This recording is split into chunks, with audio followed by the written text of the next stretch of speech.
खुशी खुशी मना, बोलो बोलो मसीहा की जय जय जय, बोलो बोलो मसीहा की जय जय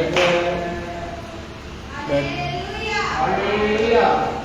बैठिए आप लोग।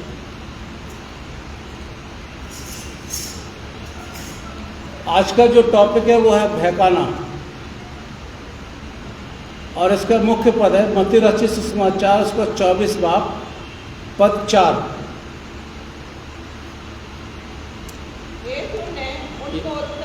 यीशु ने उनको उत्तर दिया, सावधान रहो, कोई तुम्हें ना भरमाने पाए। बैठिए, थैंक यू। दुआ मांगे। खुदावन आपका शुक्रिया अदा करते हैं आज के इस वक्त के लिए जो आपने हमको दिया। इस समय अपने कलाम पर मनन करने के लिए जा रहे हैं, हमारी आप अगुवाई करना। खुदावन यीशु मसीह के नाम से मांगते हैं, आमीन। कई लोग कई किस्म से बहका देते हैं। परिवार में भी देखा होगा आप लोगों ने, खानदान के अंदर कुछ अच्छा काम हो रहा है, कुछ उन्नति हो रही है आपकी, आप आगे बढ़ रहे हैं। आपके रिश्तेदार जो आपको पसंद नहीं करते आपकी उन्नति के लिए, वो एक दूसरे को बहका देते हैं।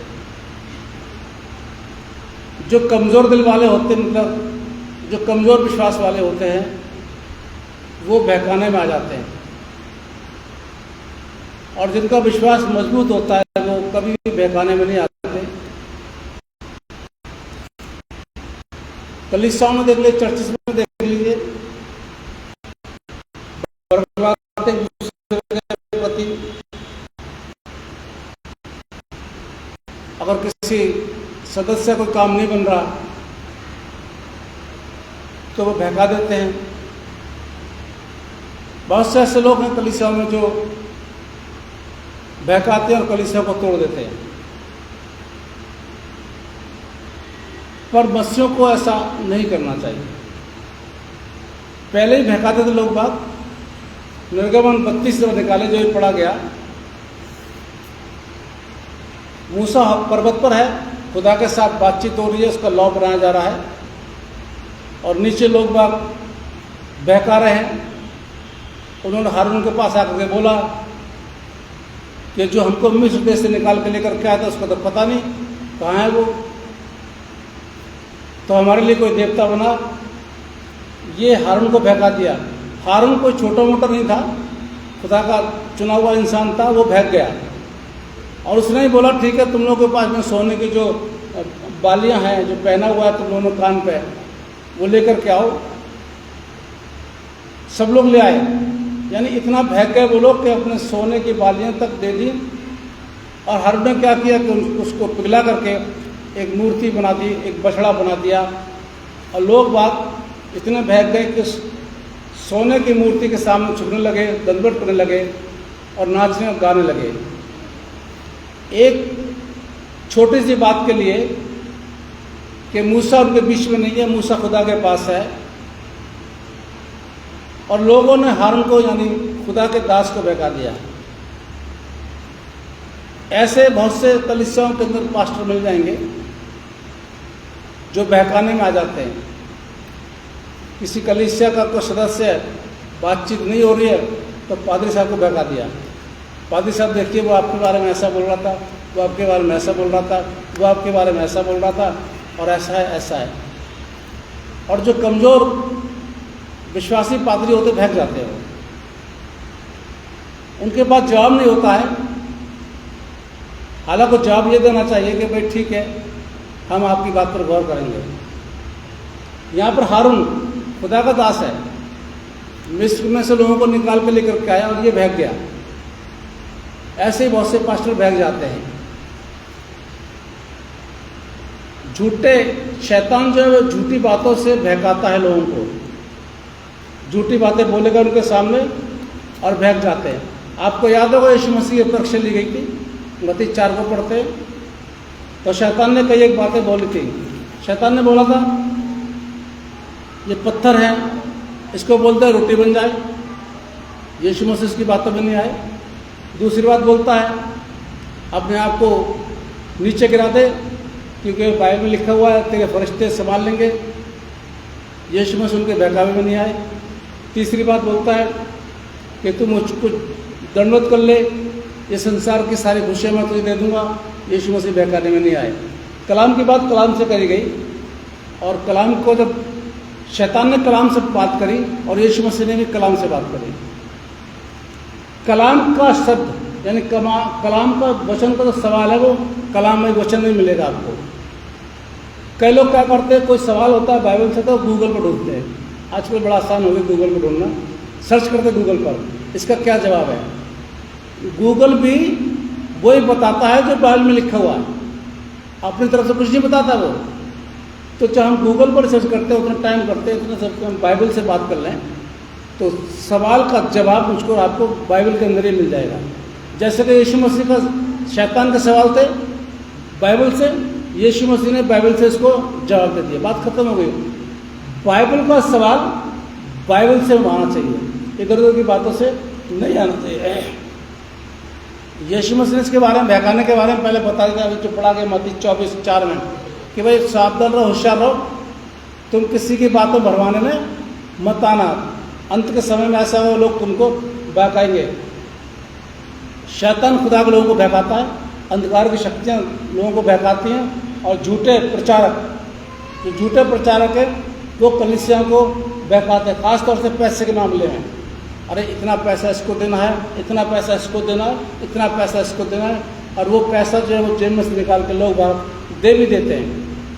ऐसा होना नहीं चाहिए। वैसे मत्ती 24 जब पढ़ते तो वहाँ पर साफ तरीके से लिखा हुआ झूठे, उस समय झूठे नबी और झूठे मसीह उठ खड़े होंगे। निकालिए मत्ती 24 मत्ती 24 का 24 लिखा हुआ है, मैं पढ़ रहा हूँ आपके सामने।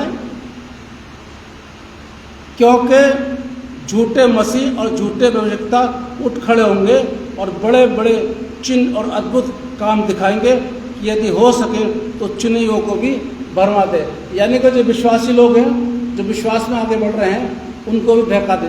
आजकल ऐसा ही हो रहा है। मैं भी सर्च कर रहा हूँ, मैं भी स्टडी कर रहा हूँ झूठे प्रचारकों के लिए, झूठी बातों के लिए, और कितना झूठ प्रचारक जो आजकल के जो पास्टर कितना झूठ बोलते हैं, बाइबल से ना हट करके बाइबल की बातों को तोड़ मरोड़ कर पेश करते हैं, और बहुत से ऐसे कमज़ोर विश्वास वाले हैं वो उनकी बहकावे में आ जाते हैं। तो ऐसी बात मैं कर रहा हूँ, और इसके लिए मैं तैयारी जब तक नहीं करूँगा, जब तक यहाँ पर कुछ नहीं बोलूँगा। और मैं सोचता हूँ कि एक बड़ी मीटिंग कराने के बाद में उसको बोलें। तो झूठे प्रचारकों से आजकल होशियार रहिए, क्योंकि बहुत उठ गए आजकल। जहाँ पर भी देख लीजिए बहुत गए।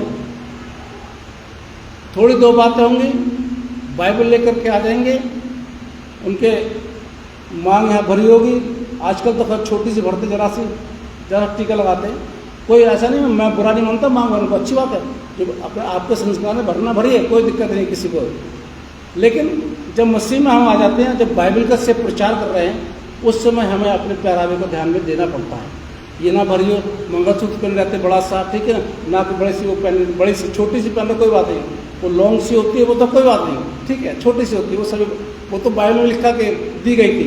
लेकिन बड़ी बड़ी सी वो पता नहीं नथ बोलते हैं उसको, वो पहन के और प्रचार करती हैं औरतें। बताइए, अरे भाई आप मसीह में आ गए, अच्छी बात है, आ गए तो आपका पहरावा भी हटना चाहिए। आप घर में पहनिए, कोई मना नहीं करता, घर में पहनिए, मैं भी आप लोगों को मना नहीं करता, आप घर में अपने शौक पूरे कीजिए, कोई बात नहीं।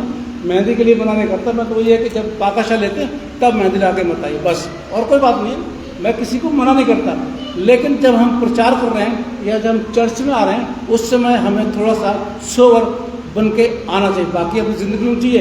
तो ऐसे बहुत से प्रचारक आपको मिल जाएंगे, झूठे प्रचारक, उनसे आप होशियार रहिए, उनकी बातों में आइए, क्योंकि वो सवाल करते हैं, उसका जवाब आपको बाइबल में ढूंढना पड़ेगा। अगर बाइबल में जवाब है ठीक है, नहीं है तो नहीं है। वैसे बहुत से मैं तो देखता रहता हूँ, बहुत सी कमेंट भी सुनता रहता हूँ, एक आध को मैं भी कमेंट कर देता हूँ। काफ़ी कुछ सब पहना हुआ था एक, अब देख लीजिए पास्टर का नाम क्या है, सुनो नाम, नहीं करनाल में ही है, शिव प्रसाद, पास्टर शिव प्रसाद, पास्टर भगवान दास, पास्टर शिव शंकर, ये पास्टर का नाम है। आप बताइए, जो नए लोग विश्वासी हैं वो क्या सोचेंगे, है? क्या देखेंगे वो? ठीक है, आपका नाम है, सच्ची बात है, कोई बात नहीं। पर जब हम पास्टर बन गए हैं, कलीसिया का वो कर रहे हैं, तो कम से कम हमें अपने नाम को थोड़ा सा चेंज करना चाहिए। अब क्या है, कोई समझेगा? हम लोग तो खैर नहीं वैल्यू समझते इनकी, बिल्कुल नहीं समझते कतई भी, इसलिए वो हमसे थोड़ा सा खिसियाते भी हैं।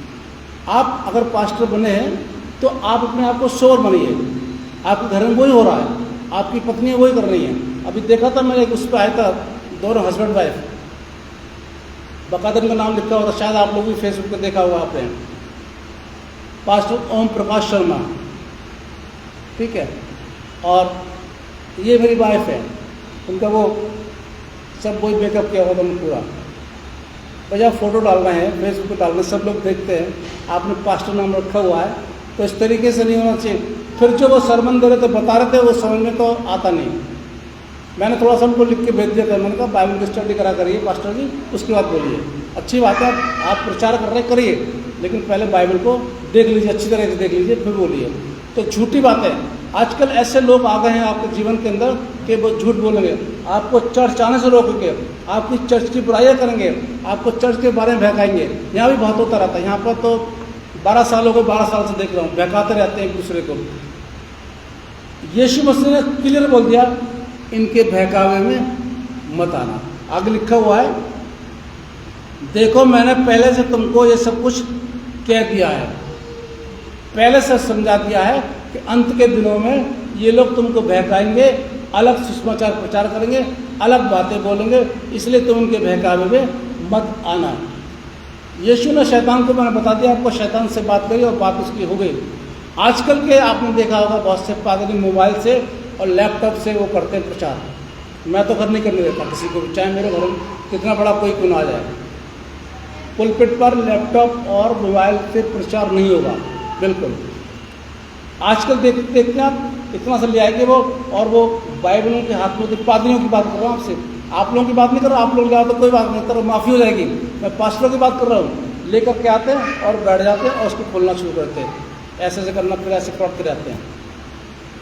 बाइबल है, आप पास्टर हैं, और वही चीज़ देखता है जब कलीसिया के लोग पादरी को देखते हैं, अपने पादरी को देखते हैं कि पादरी साहब मोबाइल से करते हैं, है ना, लैपटॉप से करते हैं। तो आजकल के लोग जो है वो मोबाइल लेकर के आते हैं, बाइबल घर से लेकर के नहीं आते। क्यों? क्योंकि वो अपने पादरी को देख रहे हैं, अपने पादरी से वो बात कर रहे हैं, वो देख रहे हैं कि लैपटॉप पर प्रचार कर रहे हैं। मेरे को भी कितने लोगों ने बोला, मैंने कहा नहीं, ये बाइबल है, प्रचार होगा तो बाइबल से होगा, ठीक है, वो हमारे अलग बात है। वो लैपटॉप से हम कुछ निकाल लेते, वो अलग चीज़ होती है, अलग मैटर हो गया। आप भी फिर वही करेंगे जो आपका पादरी कर रहा है, इसलिए ऐसा नहीं करना चाहिए। पहले क्या होता था, हम लोग घर से अपनी बाइबल लेकर के आते थे और घर से अपनी गीत की किताब लेकर के आते थे उस टाइम। आजकल लोग बाग बाइबल छोड़िए, गीत की किताब छोड़ दिए, बाइबल भी छोड़ दिए, मोबाइल लेकर के आते हैं। अच्छी बात है, मोबाइल लाना चाहिए, लेकिन साथ साथ बाइबल भी आपके हाथ में होनी चाहिए। अब आप लाते नहीं हैं क्योंकि आपको पादरी लेके नहीं आता। भाई मैं तो लाता हूँ क्योंकि मेरे पास बाइबल रखी आगे। यदि हम बहकने से अब कैसे बच सकते हैं? आजकल बहुत बहकावा हो रहा है, मैं बता रहा हूँ, बहुत शॉर्टकट में बताइए मैंने आपके पास। बहकने से हम कैसे बच सकते हैं? सिर्फ एक ही है, कलाम में बने रहें, यानी खुदा के वचन में बने रहें, खुदा के वचन की बातों को सुने, किसी की बातों को ना सुने, आप किसी की बातों को ना सुने, आप पहले सुन लें, लेकिन खुदा की बात में आ जाएं, कलाम में आ जाएं, वचन में देखें, ये बात है, ये बात है। आप वचन में बने रहेंगे, आप कभी भी बहकावे में नहीं आ सकते, चाहे कुछ भी क्यों ना हो जाए, चाहे किसी के प्रति क्यों ना हो जाए, आप बहकावे में नहीं आ सकते जब आपको कलाम की नॉलेज है। इसलिए मैं हमेशा कहता हूँ कि थोड़ी बहुत बाइबल पढ़ा करिए घर में, ताकि उसको सीख सकें। ध्यान दें, कोई बहकाता है आपको चर्च के मामले में, आपके परिवार के मामले में, या नौकरी के मामले में, या यीशु मसीह के मामले में कोई गलत शिक्षा दे रहा है, किसी तरह से हर बात कर रहा है, बहुत से पॉइंट मैंने निकाले हैं, बहुत सी बातें मैं निकाल ली हैं, अभी रफ बनाया उसको, और शेयर करूँगा, और फिर के बाद कोशिश करूँगा कुछ एक बड़ी मीटिंग यहाँ पर कराऊँ और खाने वाने का इंतजाम करूँ, सब लोग आएँ, तो उस समय आपको बहुत सी सच्चाइयाँ बाइबल से बताई जाएगी कि देखो हम ये जीवन जी रहे हैं और बाइबल में ऐसा जीवन लिखा हुआ है। खैर आप लोग ध्यान रखिए, हम बहकावे में ना सके, इसलिए जिससे कान है वो सुन ले। खुदा कलाम मसीह से क्या कहता है? होशियार रहो, यीशु मसीह कहते हैं होशियार रहो, बहकावे में मत आओ। आइए दुआ मांगे। खुदा मैं आपका शुक्रिया अदा करते हैं आज के कलाम के लिए जो आपने हमको दिया, हमने वो दिया। हम चाहते बड़े, लेकिन इसमें हमारी मर्जी नहीं बल्कि आपकी मर्जी पूरी हो। खुदा यीशु मसीह के नाम से मांगते हैं, आमीन। आज मैंने रखा था सवाल जवाब के लिए, पर यहाँ के लोग थोड़ा डरते हैं। ये मैंने देखा करनाल के लोग डरते बहुत हैं, पता नहीं